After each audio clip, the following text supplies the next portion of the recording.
Bonjour à tous et bienvenue sur boursicoté.com pour cette nouvelle analyse technique du CAC 40 en point matinal. Nous pouvons constater donc dès l'ouverture que nous avons un signal de poursuite du mouvement haussier puisque on vient d'ouvrir avec de nouveaux points hauts significatifs sur le CAC 40, ce qui entretient ici la dynamique haussière qui est désormais validée par un support oblique et 3 points de contact significatifs. La configuration technique nous donne une probabilité de poursuite du mouvement haussier avec ici des indicateurs, des oscillateurs qui rentrent en zone de surachat. Attention toutefois au MACD qui tente à nous envoyer ici un premier petit signal d'affaiblissement. Tant que les cours restent ici au-delà des 5005 points, il y a signal de continuité. On a aussi une zone ici un peu plus haute, des 5035 points. Tant que ces zones ici ne sont pas attaquées à la baisse, nous sommes sur une poursuite du mouvement. Nous pouvons voir d'ailleurs sur l'unité de temps H4 que les cours oscille désormais entre ce point qui nous a donné un contact bol supérieur et la moyenne mobile 20 exponentielle, ce qui est donc le signal d'une possible poursuite du mouvement haussier. Si on se rapproche en unité de temps M15, alors nous pouvons constater que nous avons donc un support un peu plus court terme qui n'était pas visible sur l'unité de temps H4. Le support H4 ici est un peu plus bas.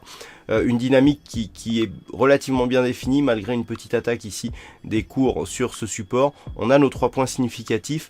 Là aussi, on a une évolution court terme qui se fait entre la bande de Bollinger supérieure et la moyenne mobile 20 exponentielle, ce qui nous donne ici un petit trend naturel. Là aussi, nous avons une configuration légèrement haussière. Alors je dis légèrement parce qu'on a une progression haussière sur le RSI, mais on commence à avoir des divergences. Divergences ici entre ce point haut et ce point haut là, alors que nous sommes ici sur un nouveau plus haut. Alors la phase de hausse n'est pas finie, mais si on plafonne ici sur l'indicateur RSI en UT15 sous la zone de surachat, il y aura divergence haussière.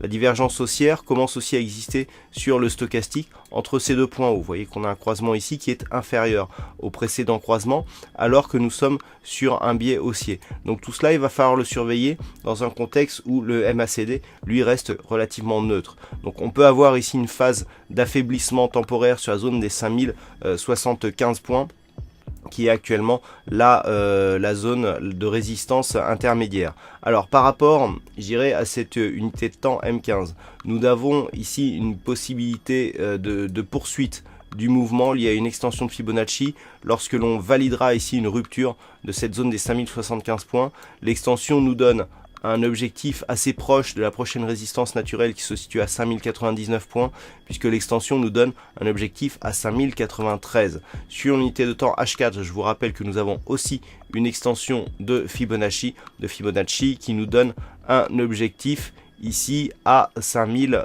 on est sur la précédente phase ici. Donc sur cette extension de Fibonacci qui nous donne un objectif à 5120 points. Donc à noter d'ailleurs que l'objectif ici à 261,8% sur l'UT15 nous donne quasiment les mêmes zones. Donc on a ici entre 5090 et 5120 des zones d'objectif qui, en cas de poursuite du mouvement haussier, pourront nous donner des bonnes cibles. Voilà ce que l'on peut dire donc d'un point de vue technique.